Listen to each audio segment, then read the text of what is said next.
Hi friends, so welcome to கேஸ் vlogs. So இன்றைக்கி என்ன பார்க்க போகிறோன்னு பார்த்தீங்கன்னா, எங்கள் வீட்டில் வந்து கிறிஸ்மஸ்க்காக பலகாரம் செய்யலாம்னு சொல்லி இன்னைக்கு ஸ்டார்ட் பண்ணியிருக்கோம். இது எங்கள் அம்மாவோட ஸ்பெஷல் ரெசிபி.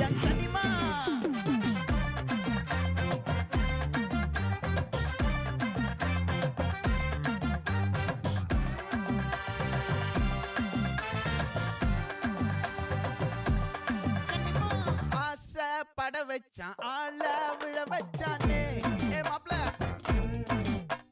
போலாம் இருமச்சான் ஆட வர வச்சானே உன்னதான் மயிலாட்டம் இருக்கா மலக்கூடை மாமனுக்கா ஏய் பாரா பூவாரா கைசீரா என் வீரா ஏ நெத்தி இல்ல நெல்லவட்டம் வச்சவனோ சுறவட்டம் ஒட்டு மொத்த தென் மாவட்டம் ஓசை கட்டி வந்து